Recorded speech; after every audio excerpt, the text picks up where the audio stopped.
રાજકોટમાં ભાજપના ward number 16ના corporator પર ભાજપના જ કાર્યકર્તા દ્વારા કરાયો ભ્રષ્ટાચારનો આક્ષેપ। બાંધકામ ન તોડવાના કમલેશ ગોસાઈ નામના ભાજપના કાર્યકર્તાએ કોર્પોરેટર નરેન્દ્ર ડવને રૂપિયા દીધાનો આક્ષેપ। કમલેશ સોમગીરી ગોસાઈ, હું મારે 16 નંબરમાં મારું કારખાનું હતું। મેં બાંધકામ પ્લાન પાસ કર્યા વગર બનાવેલું, પણ ત્યાં 2 માળનું બાંધકામ કરેલું। જે તે વખતે મેં ત્યાંના કોર્પોરેટરશ્રીઓને ને બધાને કહીને કે પછી પ્લાન તમારો પાસ થઈ જશે, રેગ્યુલાઇઝ થઈ જશે, કે એ પ્રમાણે કર્યું, વહીવટ કર્યો હતો બધાએ સાથે। અને હું ભાજપનો સક્રિય મેમ્બર બનાવી દેતો હતો, ભાજપ સાથે સંકળાયેલો હતો, તોય પણ માથે રહીને બીજી વાર મેં વહીવટ ન કર્યો, એટલે પછી મારી ઉપર દબાણ કરીને મારું અત્યારે ડિમોલેશન કરાવેલું હતું।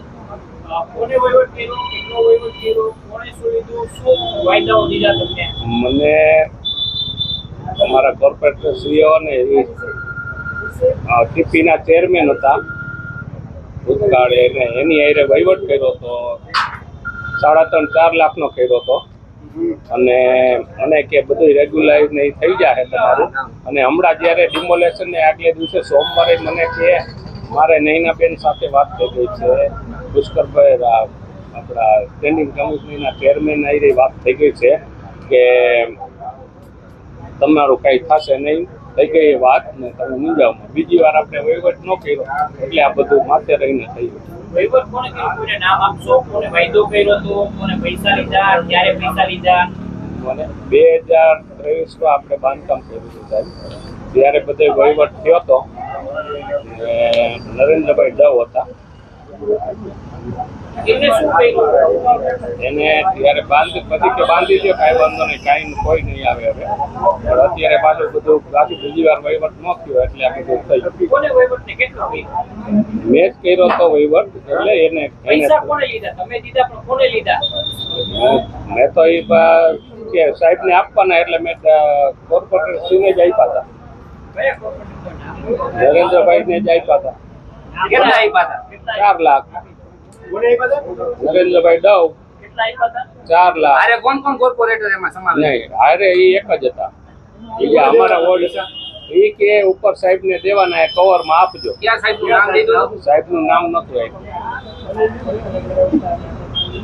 અત્યારે જો પ્લાસ્ટર કરતા હોય ને એની આગળથી 5-5 હજાર લઈ જાય, રેતી બહાર પડી હોય ને તોય।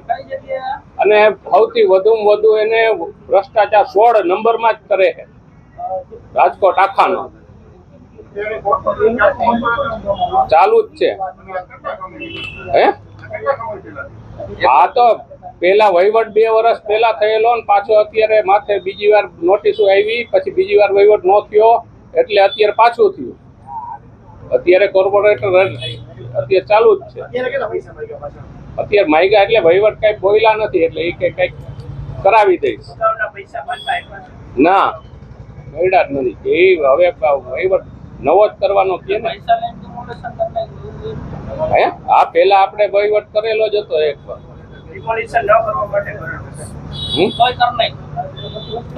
એમ ડિમોલેશન નહીં, એટલે એ કે પછી તમે બાંધી શકશો, કઈ નહીં થાય, કાયદેસર થઈ જાય। ના, પદ અધિકારીઓ કોઈ નથી કર્યો, આપણી આગળ લાઇટ બિલ, વેરા બિલ બધું કમ્પ્લીટ જ હતું।